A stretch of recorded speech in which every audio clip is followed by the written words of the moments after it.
الحمدللہ رب العالمین والصلاة والسلام علی سید الانبیاء والمرسلین سیدنا محمد وآلہ وصحبہ اجمعین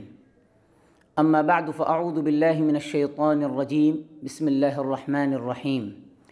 انا اعطیناک الکوثر فصل لربک وانحر ان شانئک هو الابتر صدق اللہ العلی العظیم۔ ناظرین کرام، السلام علیکم ورحمۃ اللہ وبرکاتہ۔ آج بندے کا موضوع حالات کی مناسبت سے قربانی میں تعیین ملکیت کی اہمیت و حقیقت ہے۔ محترم ناظرین و سامعین،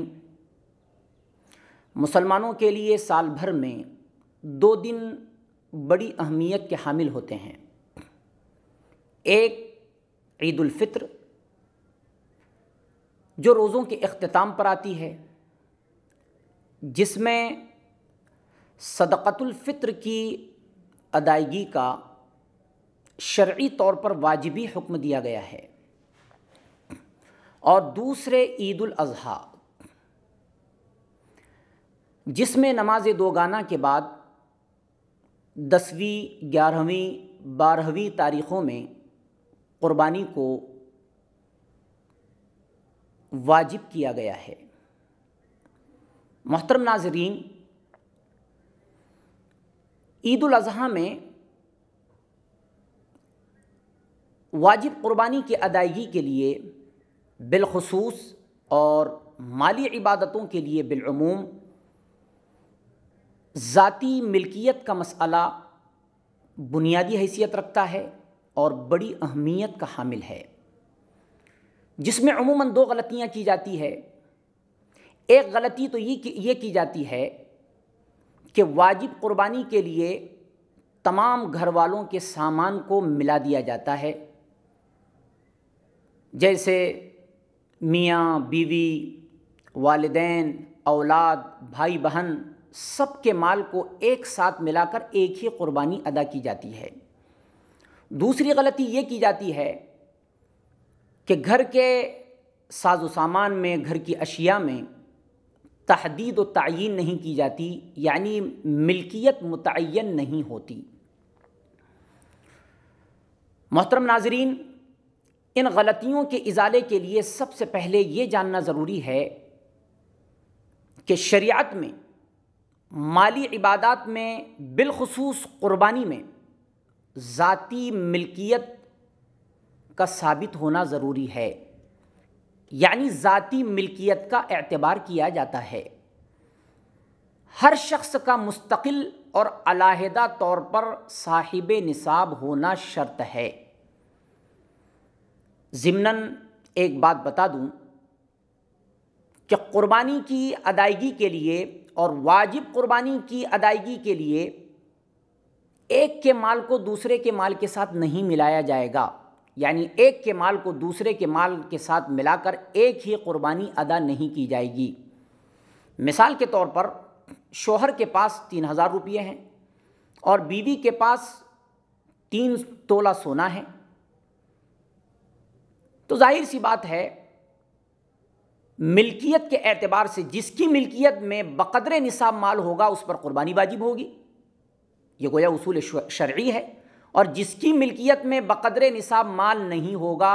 اس پر قربانی واجب نہیں ہوگی۔ یہاں شوہر کے پاس 3000 روپیہ ہے، اس لیے بقدر نصاب مال نہیں ہے، اس لیے شوہر پر قربانی واجب نہیں ہوگی، اور بیوی کے پاس 3 تولہ سونا ہے، گویا بقدر نصاب مال اس کے پاس موجود ہے، اس لیے اس پر قربانی واجب ہوگی۔ بیوی کی وجہ سے شوہر پر قربانی واجب نہیں ہوگی، اور شوہر کی وجہ سے بیوی سے قربانی ساقط نہیں ہوگی، یہ مسئلہ ذہن نشین رکھیں۔ گویا مستقل طور پر، علیحدہ طور پر ہر شخص کا، گھر میں رہنے والے ہر فرد کا صاحب نصاب ہونا شرط ہے۔ بہرحال ہماری گفتگو چل رہی تھی کہ ذاتی ملکیت کا اعتبار کیا گیا ہے قربانی کے واجب ہونے کے لیے، تو ذاتی ملکیت کا پتہ اس وقت چلے گا جب کہ ملکیت متعین ہوگی۔ ملکیت متعین ہے تو ذاتی ملکیت کا پتہ چلے گا۔ اب تعیین ملکیت کیسے ہوگی، ملکیت کیسے متعین کی جائے گی؟ تو علماء نے فرمایا کہ گھر میں موجود سونا، چاندی، روپیے، پیسے، سامان تجارت، ضروریات سے زائد جو مال ہیں، ان میں یہ طے کیا جائے کہ کس چیز میں کس کی ملکیت ہے، کس کی ملکیت نہیں ہے، اور اگر یہ مذکورہ چیزیں مشترکہ ہیں تو کس کا کتنا حصہ ہے، یہ سب طے کرنا ضروری ہے۔ گویا ہر ایک چیز میں ہر ایک کی ملکیت کو مقرر کرنا یہ ضروری ہے۔ تعیین ملکیت ہوگی تو حکم قربانی پر عمل کرنا آسان ہوگا۔ بہرحال جب یہ بات معلوم ہو گئی کہ ہر ایک چیز میں ہر ایک کی ملکیت کا متعین ہونا شرط ہے، تو اب ہم کچھ اہم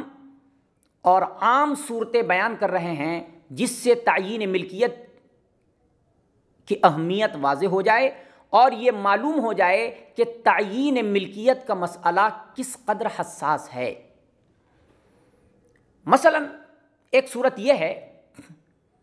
کہ گھر کے بچے، گھر کے بیٹے جو اپنا کاروبار الگ کرتے ہیں اور اپنی رقم والد صاحب کو دیتے ہیں۔ اب والد صاحب کو جو رقم دیتے ہیں اس میں یہ طے کرنا ضروری ہے، اور اس میں یہ طے کرنا ضروری ہے کہ والد صاحب کو جو رقم دی جا رہی ہے یہ مالک بنا کر دی جا رہی ہے یا بطور انتظام دی جا رہی ہے، یعنی گھر کے اخراجات پورے کرنے کے لیے دی جا رہی ہے، گھر کے اخراجات، ضروریات پورے کرنے کے لیے دی جا رہی ہے۔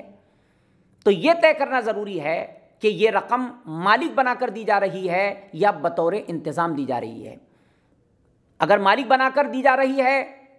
تو یہ رقم والد صاحب کے نصاب میں شمار ہوگی، اور اگر بطور انتظام دی جا رہی ہے تو جتنے بچوں نے رقم جمع کی ہے ان کے حصوں کے اعتبار سے اتنا حصہ نصاب میں شمار ہوگا۔ دوسری صورت یہ ہے کہ والد صاحب اپنے بیٹے کو، اپنے بچوں کو جو بھی رقم دے رہے ہیں اس میں یہ وضاحت ضروری ہے کہ یہ رقم بطور ملکیت دی جا رہی ہے، مالک بنا کر دی جا رہی ہے، یا ہدیے کے طور پر دی جا رہی ہے، یا قرضے کے طور پر دی جا رہی ہے۔ تعیین ملکیت ضروری ہے تاکہ احکام شرع اس پر مرتب ہوں۔ تیسری صورت یہ ہے کہ والد صاحب اگر اپنے بچوں کو اپنے کاروبار میں شریک کر رہے ہیں تو یہ وضاحت ضروری ہے کہ شریک حصے دار کے طور پر ہے بچہ یا ملازم تنخواہ دار کے طور پر ہے، یہ تعیین ضروری ہے۔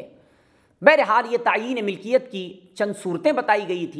گئی اور یہ اس لیے بتائی گئی تاکہ احکام شرع پر مکمل طور پر عمل ہو سکے اور خاص طور پر حکم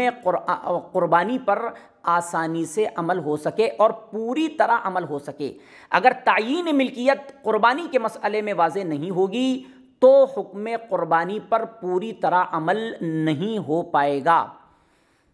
اس لیے اگر ہمارے دل میں دین پر عمل کرنے کا جذبہ ہے اور آخرت میں اللہ تعالیٰ کے سامنے جواب دہی کا ڈر ہے اور اللہ تعالیٰ کی رضامندی کا جذبہ ہے اور اللہ تعالیٰ کی رضامندی کو حاصل کرنے کا جذبہ ہے،